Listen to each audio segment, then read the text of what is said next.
மதுரை சித்திரை திருவிழா அப்படின்னாவே எல்லாருக்குமே பாத்தீங்கன்னா இதை கேட்ட உடனே பாத்தீங்கன்னா நிறைய பேருக்கு மெய் சிலிர்த்து போகும். அப்படி மெய் சிலிர்க்கக்கூடிய பல விடயங்கள் மதுரை சித்திரை திருவிழாவில் நடக்கும். மதுரையில அழகர் ஆற்றில் இறங்கக்கூடிய நிகழ்வை பார்க்கறவங்களுக்கு பரவசமாகி போயிடும். ஏன்னா 10 லட்சங்கள் மக்கள் கூட்டத்துல அப்படியே ஆடி ஆடி அசைந்து அசைந்து மக்கள் வெள்ளத்துல அழகர் தங்க குதிரை வாகனத்துல அப்படியே வரும்போது அதை பார்க்க கண்கோடி வேணும். இந்த சுந்தரத்தோளுடைய சுந்தராஜ பெருமாளுக்கு நீர் பீச்சி அடிக்கும் நிகழ்வுங்கிறது பார்த்தீங்கன்னா வெகு விமர்சையாக மதுரை மக்களால கொண்டாடப்படுகிறது. இதை பரம்பரையாக ஒரு சில குடும்பங்கள் கடும் விரதம் இருந்து இந்த நிகழ்வுல கலந்துக்கிறாங்க. இதற்காக பிரத்யேகமாக தயாரிக்கப்பட்ட இந்த தோல்பைகள்ல இருக்கக்கூடிய நீரை பீச்சி அடித்து அழகர் மேல பட வைத்து அழகரை நீர் துளிகளால குளிர்ச்சியடைய வைக்கிறாங்க. அந்த ஒரு நிகழ்வு பார்த்தீங்கன்னா தீர்த்தம் தெளித்தல் அப்படிங்கிற ஒரு நிகழ்வாக கருதப்படுகிறது. அதுதான் நீர் பீச்சி அடித்தல் நிகழ்வாக நடக்கிறது. அந்த நேரத்துல மக்கள் எல்லாம் கோவிந்தா கோவிந்தா கோவிந்தா என்று கோஷத்தை எழுத்தி கொண்டு அவரை கைகுப்பி வணங்கி எத்தனை முறை வணங்கினாலும் போதாது என்று சொல்லக்கூடிய அளவிலே அவர் மக்கள் மனதை எல்லாம் கவர்ந்து கல்வனாக கல் அழகராக சுந்தராஜ பெருமளாக அந்த தங்க குதிரை வாகனத்துல பட்டுப்புடவை உடுத்தி கொண்டு அந்த ஆற்றில் இறங்கக்கூடிய நிகழ்வு அப்படிங்கிறது பல லட்சக்கணக்கான மக்களை அந்த நேரத்தில் பார்க்கும்போது பார்க்கக்கூடிய மக்களுக்கெல்லாம் பரவசம் ஊட்டும் நிகழ்ச்சியாக அது நடைபெறுகிறது.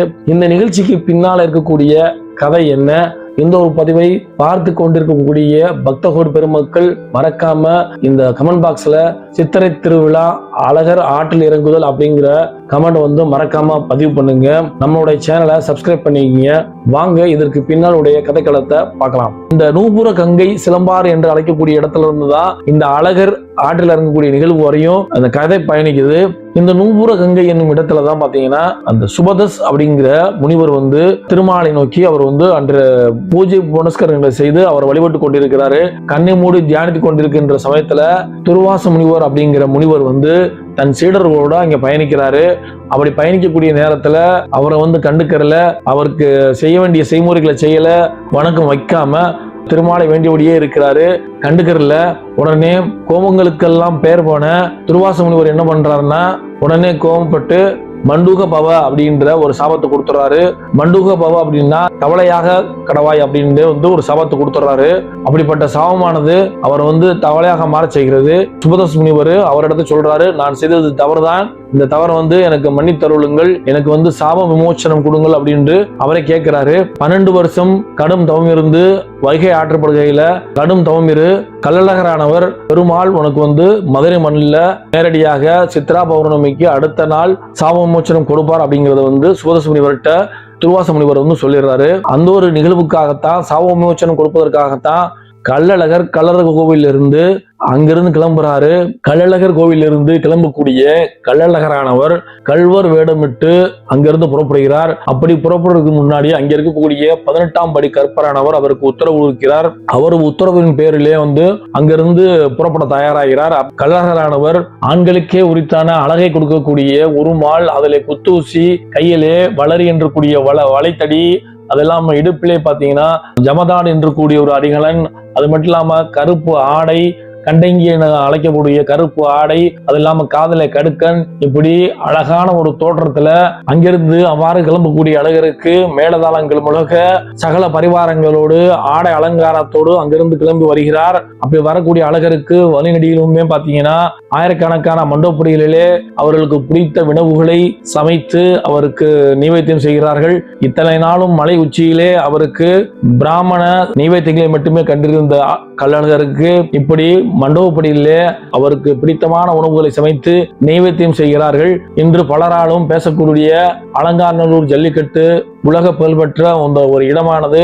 காரணம் அலங்காநல்லூர் என்று பெயர் வர காரணம் இது ஒரு கள்ளழகருக்கு அலங்காரம் நடக்கக்கூடிய ஊரானது அலங்கார நல்லூர் என்று அழைக்கப்பட்டது. காலப்போக்கில் அது மருவி அலங்கா நல்லூர் என்று பெயர் வர காரணமாயிற்று என்று சொல்கிறார்கள். அப்படி மதுரைக்கு வரக்கூடிய அழகருக்கு பல்வேறு இடங்களில் பல்வேறு நிகழ்வுகள் நடக்கிறது. அந்த நேரத்திலே வான வேடிக்கை, கொம்பு முழங்க, பரிவாரங்கள் முழங்க, மேலதாளங்கள் முழங்க அழகர் புறப்படுகிறார். அப்படி ஆண்டாள் கொடுத்த மாலையை சூடிக்கொண்டு அதிகாலையிலே வைகை ஆற்றங்கரைக்கு வருகிறார். அப்படி வரக்கூடிய அழகருக்கு வைகை ஆற்றங்கரையிலே பீச்சாங்குழலோடு மக்கள் எல்லாம் எதிர்பார்த்து கொண்டிருக்கிறார்கள். லட்சம் மக்கள் கூடியிருக்க அந்த மக்கள் அலையிலே கடல் போல் இருக்கக்கூடிய மக்கள் கூட்டத்திலே தவழ்ந்து தங்க குதிரையிலே தவழ்ந்து அதிலே ஆடி அசைந்து ஒரு கடலிலே மிதப்பது போல அழகர் அதில் தவழ்ந்து மக்கள் வெள்ளத்திலே தவழ்ந்து வரக்கூடிய நிகழ்வானது நடக்கிறது. அந்த நேரத்திலே மக்கள் எல்லாம் பீச்சாங்குழல் மூலமாக தண்ணீரை வாரி அடைத்து அவரை மனம் குளிரச் செய்கிறார்கள். அப்படி மனம் குளிர்ந்த அழகரானவர் மக்களுக்கெல்லாம் அருள் பாலிக்கிறார். கோவிந்தா கோவிந்தா என்ற முழக்கம் ஒருபுறம் இருக்க, மறுபுறம் நீரை பீச்சி அடிக்க அவர் அந்த தண்ணீரிலே நனைந்து மனம் குளிர்கிறார். மக்களெல்லாம் மெய்சிலிர்த்து போகிறார்கள். கள்ளழகரானவர் அந்த தருணத்திலே ஆற்றில் இறங்கி மக்களுக்கெல்லாம் அருள் பாலித்து விட்டு செல்கிறார்.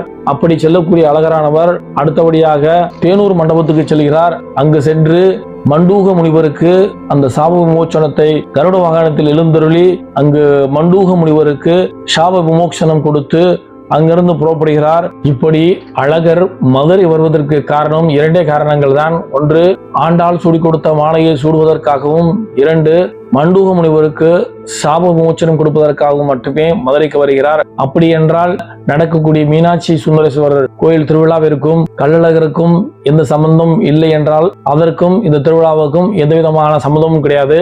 அதற்கு பின்னாடி உள்ள கதைகளை மற்றொரு பதிவில் பார்க்கலாம். தொடர்ந்து பயணிக்கலாம். நன்றி, வணக்கம்.